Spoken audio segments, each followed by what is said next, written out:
آپ کی پوری تاریخ میں یہ بحث نہیں ہوئی جو میں آپ تک پہنچا رہا ہوں، خدا کی قسم۔ یہ میں آپ سے بڑی وہ بات کہنے والی نہیں تھی، لیکن مجھے کہنا پڑ گئی، اس لیے آپ کی توجہ ہونا ضروری ہے۔ اگر دیکھیں بابا، ایک ہوتا ہے لفظ کا وضع ہونا، لفظ کا بننا، اور ایک ہوتا ہے اسی بنے ہوئے لفظ کو پھر استعمال کرنا۔ ایک ہوتا ہے لفظ کا بننا یا بنانا، اور ایک ہوتا ہے اسی لفظ کا استعمال کرنا۔ اب اگر اللہ ایک لفظ کو اپنے لیے وضع کر دے گا تو وہ استعمال کب تک ہوگا؟ قیامت تک کے لیے۔ اللہ کا اسم جو جب بن جائے گا تو استعمال کتنے دن کے لیے ہوگا؟ قیامت تک کے لیے۔ لیکن اصول یہ ہے، جب بھی میری طرف دیکھیں خدا کے لیے، جب بھی کوئی لفظ واضح وضع کرتا ہے تو اس لفظ سے پہلے اس لفظ کے تمام معانی کا تصور اس کے پاس ہوتا ہے۔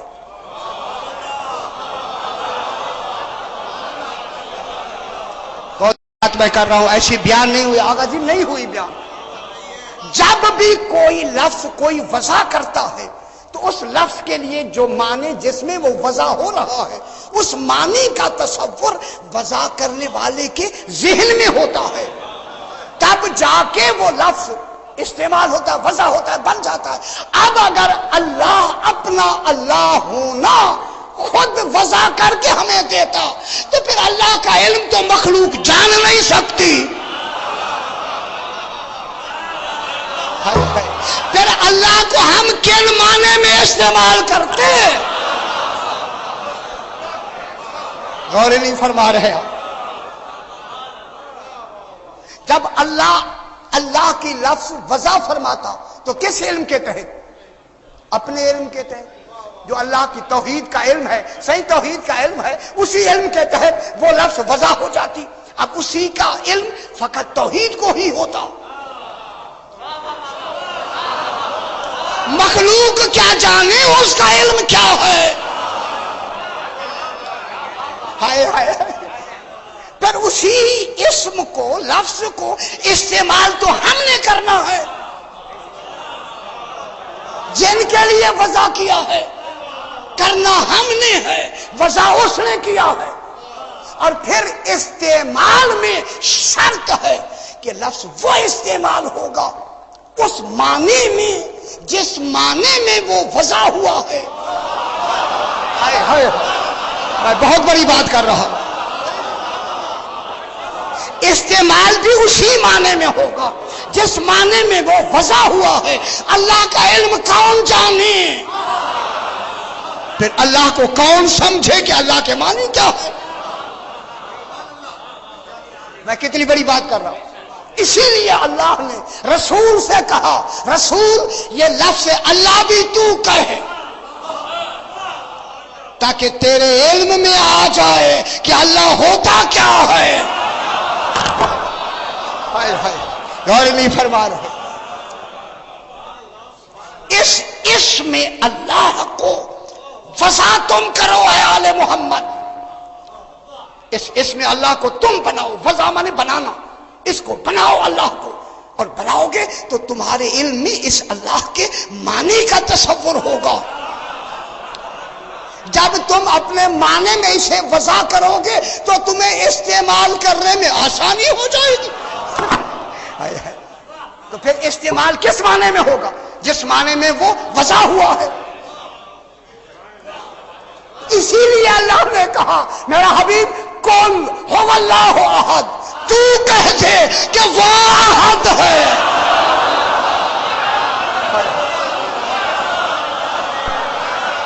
غور نہیں فرما،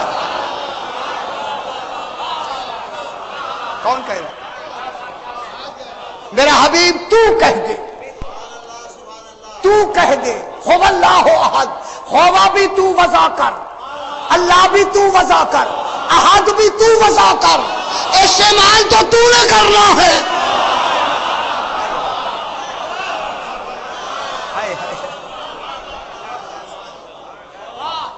اب قل هو اللہ احد کون کہے گا؟ رسول. اب یہ لفظیں کس نے بنائی؟ اس معنی کے تصور میں جو معنی خالق نے رسول کو عطا فرمائے ہیں، انہی معنی کے تحت میں کیا بنی لفظیں؟ ہوا بھی بنی، اللہ بھی بنی، احد بھی وضع ہوئی. وضع کس نے کی؟ اسے رسول کہتے. وہ کون ہے؟ اب اللہ نے کہا کہ کہہ دو، وہ بحثیں ہوگی، ابھی تو ابتدا ہوئی ہے، کہہ دو وہ اللہ احد ہے. اب وہ اللہ جس کا کمال احد ہے، رسول یہ کمال احدیت کس کمال پر سمجھے؟ رسول کو بھی تو احدیت کے معنی تصور کا کمال دے کے مقام دینا. کہا میں نے کمال دے دیا ہے رسول کو، کیوں کہ میں احد ہوں، رسول واحد ہے.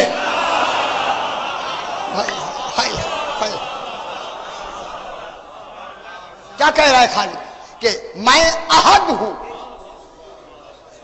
رسول کیا ہے؟ واحد ہے. علماء سے پوچھیں اور کتابیں پڑھیں، سرکار مطالعہ فرمایا کرے. اللہ ذات میں احد ہے، صفات میں واحد ہے. صفات کا کمال آل محمد کو دیا تاکہ صفات سے ذات کو پہچانتے چلے جائیں. یہ 14 واحد الاصل ہیں یا نہیں؟ اللہ واحد ہے یا نہیں؟ واحد ہے تو کس معنی میں ہے؟ واحد کے معنی کیا ہے؟ ایک. وہ بغیر شمار کے ایک ہے.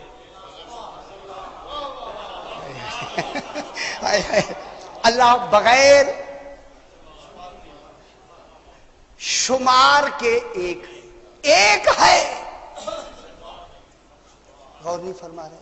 یہی تو علم ان 14 کو دیا ہے. واحدیت کا جو علم دیا ہے کہ وہ ہے ایک مگر بغیر شمار کے ایک ہے. معلوم ہے جب بغیر شمار کے ایک ہے پھر احدیت کا تصور معنی میں آ جائے گا.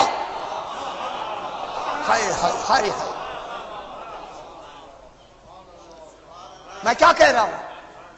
اللہ کیا ہے؟ بغیر شاہ جی کو گھبرائے ہوئے ہیں. بغیر شمار کے ایک ہے. جب شمار میں کے بغیر ایک ہے تو وہ تو واحد ہے. صفات میں واحد ہے، صفات میں، اور احد ہے ذات میں. کہا کہ اللہ احد ہے. انہوں نے اس کی احدیت کا معنی تصور احدیت کس سے لیا؟ واحدیت سے، کیونکہ یہ خود احد نہیں ہے. یہی تو کمال ہے، خالق نے ان کو واحد بنایا، اپنے آپ کو احد بنا دیا. احد خود ہے، واحد یہ ہے.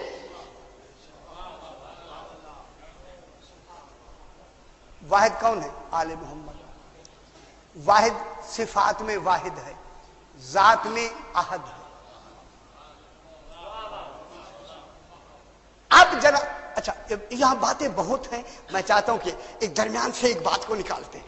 جب یہ انہوں نے کہا کہ اللہ احد ہے، ٹھیک ہے، اب یہ کیسے سمجھے اس کی احدیت کو؟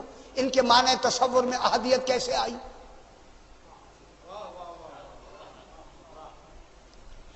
ایک بھی نہیں ہے اور ایک بھی ہے.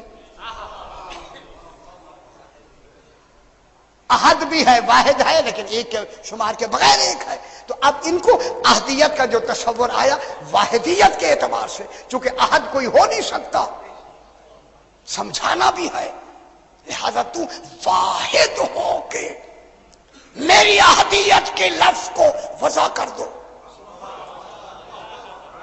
معلوم ہے لفظ احد کا وضع ہونا دلیل ہے کہ جو معنی تصور احدیت کے علم میں ہو سکتے ہیں وہ رسول کو معلوم تھے، تبھی تو احد کی لفظ سامنے آ گئی.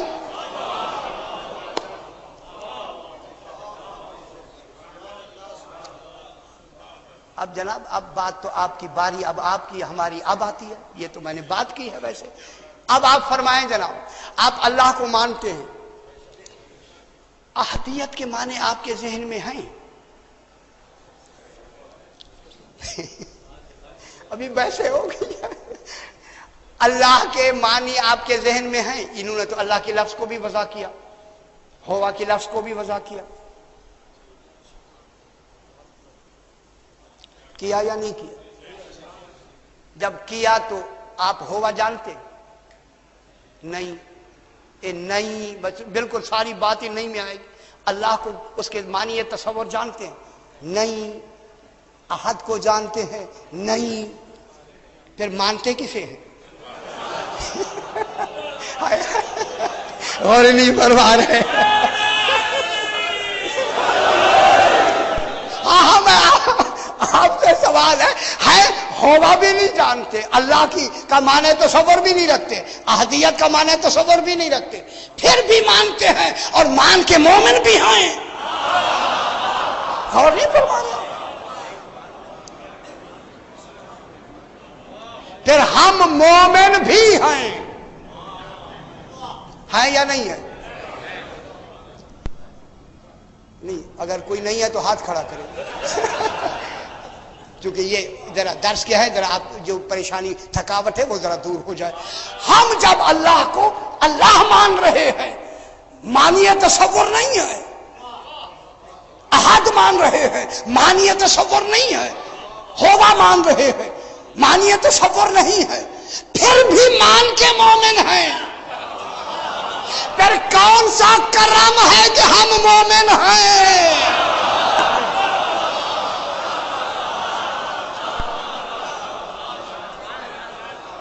ابھی ویسے ہوں گے صحیح؟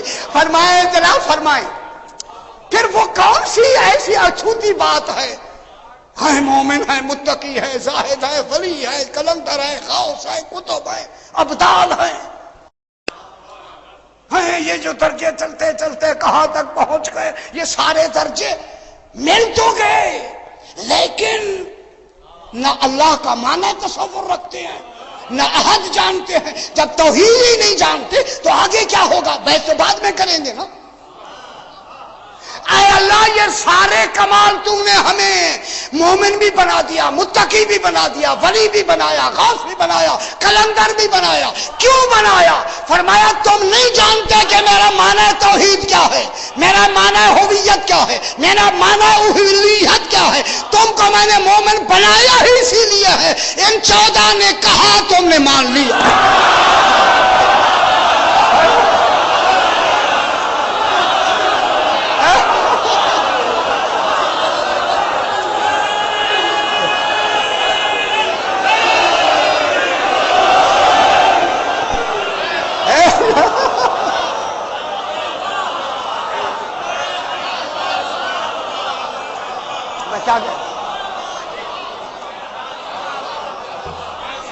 کیا کمال ہے؟ چونکہ 14 نے کہا ہے کہ وہ اللہ ہے، صحیح، 14 نے کہا کہ وہ ہوا ہے، 14 نے کہا کہ وہ احد ہے، بس ہم نے ان کو ایسا مانا، ان کے کہنے کو ایسا مانا، یقین ہو گیا، شک نہیں ہوا۔ اب جو شک کرے گا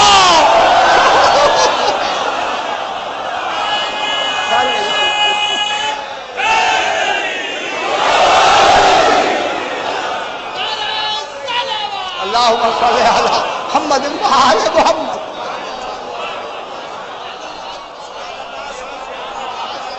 کیا جی میں کیا کہہ رہا؟ ماشاءاللہ، دیکھیں بات اچھی ہوئی نا، بات سمجھ آئی نا بابا۔ اب جو ہم مومن بنے، معنی تصور سے مومن نہیں بنے، اسے بحث کریں گے جناب، ابھی بہت آگے آئے گی۔ اللہ کے تصور معنی سے ہم اللہ کو نہیں مان رہے، اس کی ہویت کا معنی رکھتے ہوئے اسے ہوا نہیں مان رہے، احد اس کا معنی کے تصور کے بغیر مان رہے ہیں، چونکہ وہ ہمارے تصور سے ماورا ہے، ہمارے علمی سطح سے ماورا ہے۔ صرف ہمارے لیے کیا ہے؟ بس ان 14 نے کہا ہم نے آنکھیں بند کر کے مان لیا.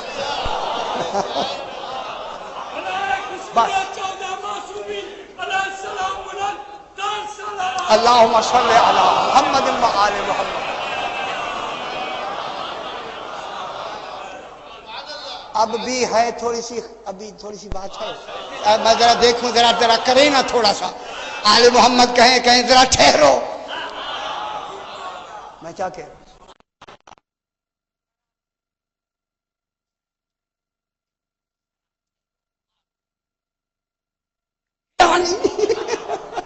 لہذا خدا کے لیے جب آل محمد فرمائیں میں بہت بڑی بات کر کے بات کو آخر کریں، کل یہیں سے شروع کریں گے.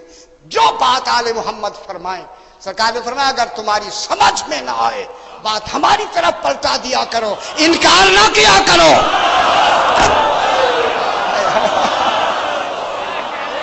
تمہاری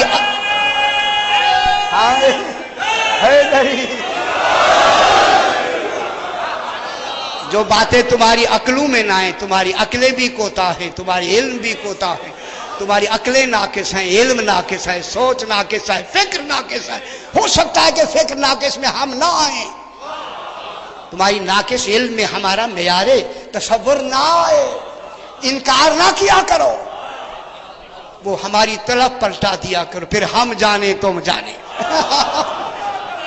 لہذا ان کے کہنے پہ ہم نے اللہ کو مان کر اپنے آپ کو مومن کہا، اللہ نے بھی ہمیں مومن کہا.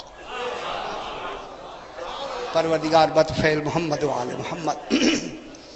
یہ جو اہتمام ہو رہا ہے اپنی بارگاہ میں منظور و مقبول فرما. جو حضرات جو تمنائیں لے کے حاضر ہوتے انہوں نے فیض المنام فرما.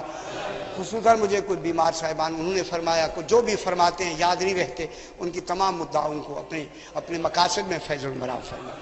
ہمارے صغیرہ گناہ بخش دے، کبیرہ گناہ بخش دے، ہمیں اعمال صالحہ کی توفیق عطا فرما.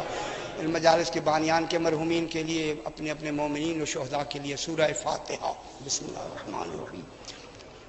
الرحمن الرحیم مالک یوم الدین اهدنا الصراط المستقیم صراط الذین انعمت علیہم غیر المغضوب علیہم ولا الضالین.